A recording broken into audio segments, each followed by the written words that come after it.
অবশেষে জানা গেল নিখোঁজ নয়, খুন করা হয়েছে ঝিনাইদহ ৪ আসনের সংসদ সদস্য আনোয়ারুল আজিম আনারকে। তাও এ খুন বাংলাদেশে নয়, করা হয়েছে পাশের দেশ ভারতের কলকাতায়। এ বিষয়ে স্বরাষ্ট্রমন্ত্রী আসাদুজ্জামান খান কামাল জানান, আনারকে খুন করা হয়েছে পরিকল্পিতভাবে। আর গোয়েন্দা প্রধানের দাবি, এ হত্যায় জড়িত বাংলাদেশের অপরাধীরা। এ ঘটনায় এখন পর্যন্ত ৩ জনকে আটক করেছে আইন শৃঙ্খলা বাহিনী।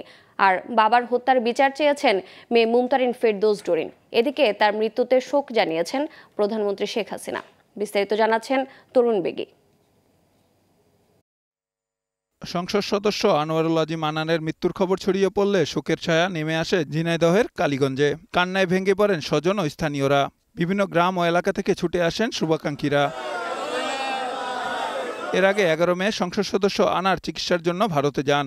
বুধবার সকালে কলকাতার নিউটাউনের সঞ্জীবা গার্ডেনের একটি বাড়িতে তাকে হত্যা করা হয়েছে বলে জানায় কলকাতা পুলিশ।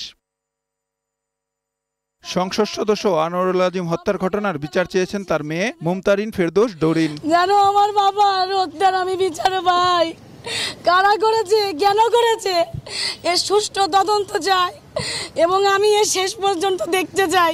এদিকে ডিবি প্রধান হারুনুর রশিদ জানান, বাংলাদেশের কিছু অপরাধীরা তাকে নৃশংসভাবে হত্যা করেছে। যে একজন বাংলাদেশি পার্লামেন্ট মেম্বারকে যেভাবে বাংলাদেশের কিছু অপরাধীরা যেভাবে নৃশংস হত্যা করেছে, আমরা কয়েকজনকে আইনের আওতায় নিয়ে আসছি। বাকি যারা রয়েছে প্রত্যেককে আমরা আইনের আওতায় নিয়ে আসবো। অন্যদিকে এমপি আনারকে পরিকল্পিতভাবে খুন করা হয়েছে বলে জানান স্বরাষ্ট্রমন্ত্রী। তিনি বলেন, কারা খুন করেছে তা জানতে বাংলাদেশ ও ভারতের পুলিশ কাজ করছে। আমরা মরদেহটা এখনো কোন জায়গায় আছে এখনো আমরা উদ্ধার করতে পারিনি। তো আমাদের কাছে যেই সমস্ত সংবাদ আছে সেই সংবাদের ভিত্তিতে আমরা কাজ করছি। আমরা সুনিশ্চিত তাকে হত্যা করা হয়েছে। এ ঘটনা এখন পর্যন্ত ৩ জনকে আটক করা হয়েছে জানিয়ে মন্ত্রী বলেন, আটককৃতরা বাংলাদেশ পুলিশের কাছে আছে, তাদের জিজ্ঞাসাবাদ করা হচ্ছে।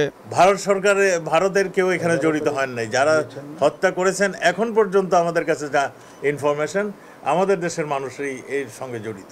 তরুণ বেগী, গ্লোবাল টেলিভিশন, ঢাকা।